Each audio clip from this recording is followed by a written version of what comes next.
Hi, it's Mr. C there, and right now I'm being joined by Raven. And Raven is often a character we find in First Nations stories. He's the trickster, he's a little bit of a storyteller as well. And Raven often has magical powers. In fact, in a lot of stories, animals do have magical powers. In some cases, the animals can transform themselves into humans, and sometimes with a magical spell, humans can transform themselves back into animals. We see that occurring quite a bit in some of the First Nations tales. In real life, one way for a person to transform into an animal, well, sort of like Halloween where you dress up in costumes, a lot of First Nations dances would occur where masks were worn. This would be the mask of a bear.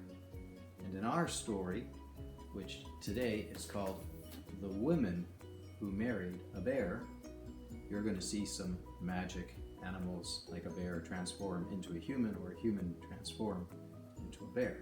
All right, let's get started on this one.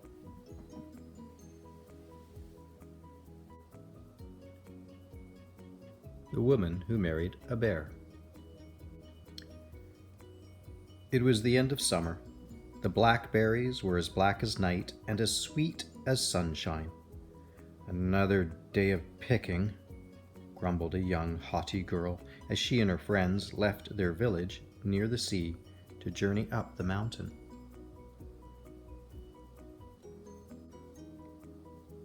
As she entered the alpine meadow, spluck! The girl stepped into a big pile of bear dung. Yuck! She cried. Bears! Ugly, filthy bears! Shh! Hushed one of her friends. This is fresh. The bears are nearby. They might hear you. Don't be foolish, replied the girl. Bears are just dumb animals.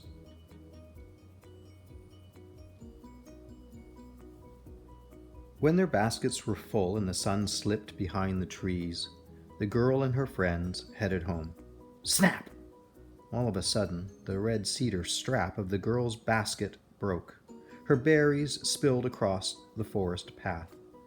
Leave them, said her friends. It's getting dark. I'm not leaving these for the greedy bears to eat. I'll catch up to you. Go on. Alone, the girl fixed her strap and picked up her berries. By the time she was done, the forest was silent and filled with shifting shadows. She shivered and hurried down the path.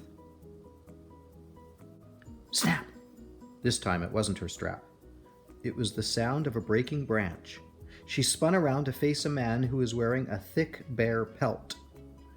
What are you doing out so late? He asked. I was picking berries. I'm on my way home to my village near the sea. It's too late to travel that far, he said.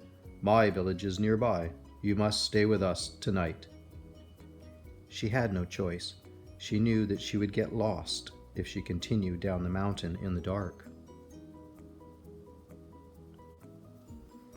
The girl followed the man through the woods to a village she had never seen or heard of before. He led her towards the curl of smoke and a warm orange-yellow glow. Many men and women dressed in bear pelts were gathered around a fire. Why are they wearing such heavy pelts in the summer? She wondered. They stopped in front of a very old man. So, nephew, you found the one who insults us, the chief growled. The young man whispered something in the chief's ear. The chief looked at the girl and nodded. She is beautiful. Although she deserves to be punished, you may take her for your wife.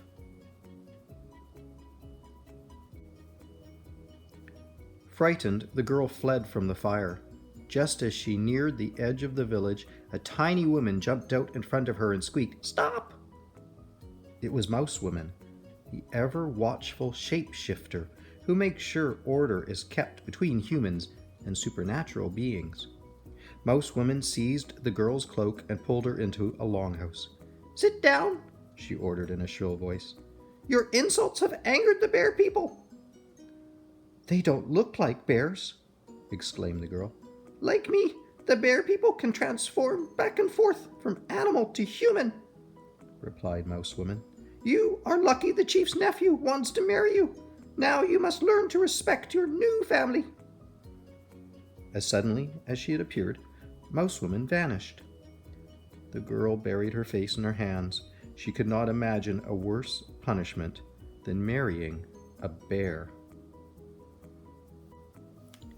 To the girl's surprise, her bear husband was gentle and clean.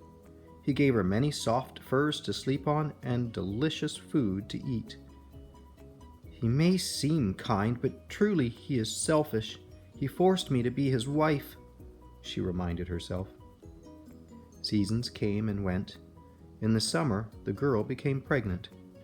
"My child will be an ugly bear. I will hate it," she thought. Then one day in late autumn, her husband took her aside. "Your brothers have been searching for you, and now they are close to our village. If they find us, they will kill many bears. We must all leave right away."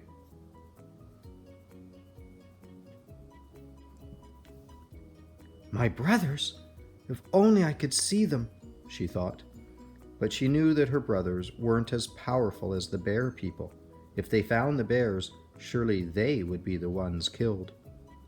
So she packed quickly and left Bear Village with her husband. He led her high up into the mountains where nothing stirred. When she came too tired and cold to continue the journey, he carried her the rest of the way to a cave on the side of a cliff.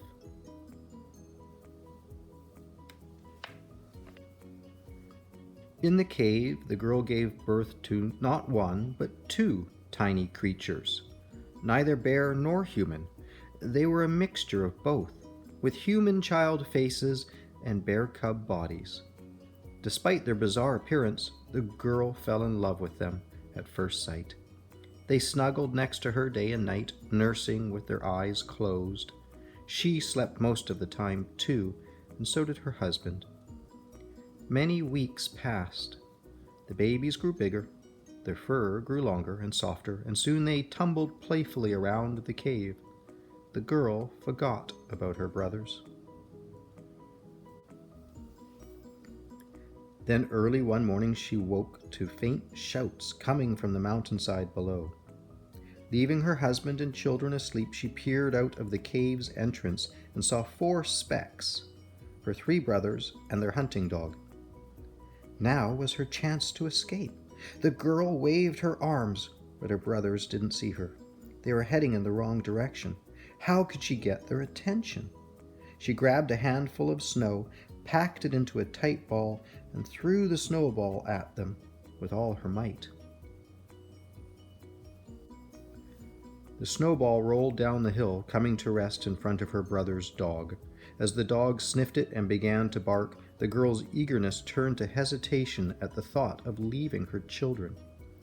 "So they found you?" came a voice from behind. Filled with shame and dread, the girl turned to face her husband. Surely he would kill her brothers. "Don't worry," her husband said, as if he could read her mind. "I saw in a dream that your brothers would find you. Because I love you, I will not harm them. If you love me, sing my death song, and teach your people to respect the bears." With those final words, her husband transformed into a bear and went down to face the men and their spears. The brothers, amazed at how easily they had killed the giant bear, hurried up to their sister.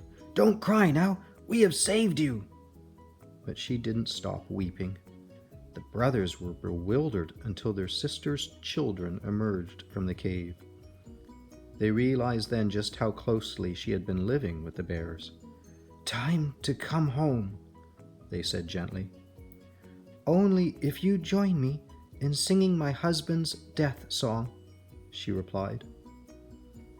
When the song was done, they helped their sister down the mountain. Falling flakes melted and mixed with the tears on her cheeks. Her children followed far behind.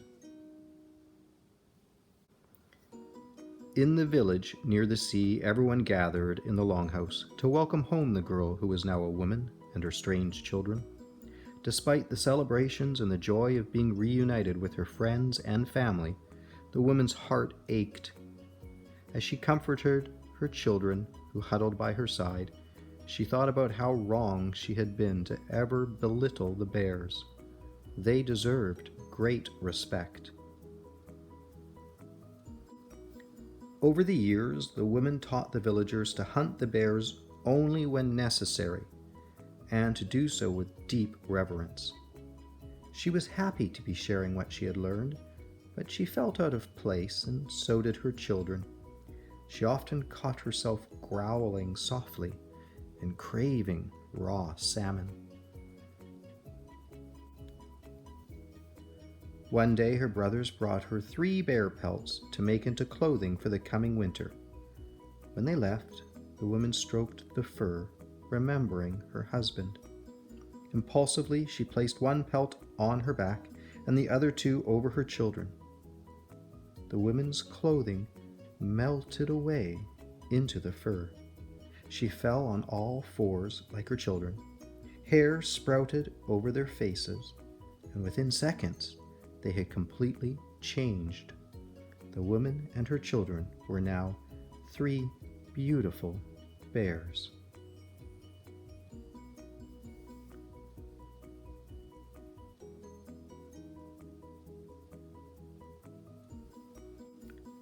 The bears gracefully ambled away into the mountains, and they were never seen again. The retelling of the tale of a girl who insulted and was taken by the bears is an ancient story of many First Nations cultures of the Yukon, Alaska, and British Columbia. The Haida, the Tlingit, the Sisseton, the Tagish, Tutchone, the Achna people each have different versions. This particular retelling does not detail the relationship between the girl and Mouse Woman, which often includes an exchange of goods for advice. This retelling also ends with the girl returning to the bears rather than staying in her village. The Haida people who live in Haida Gwaii, off the west coast of British Columbia, tell a similar story sometimes titled Bear Mother.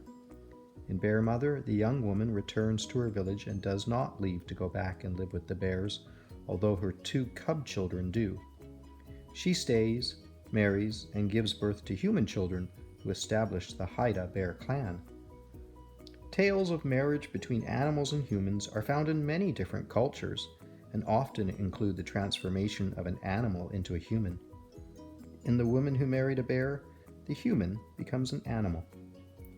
This physical transformation, however, is secondary to the more important transformation which takes place within the young woman's heart. Her beastly attitude towards the animal kingdom changes as she grows to respect and love her bear husband. The theme of respect and reverence for the animal kingdom is found in many First Nation tales. This story celebrates the voices and the visions of all the great native storytellers of the past and the present.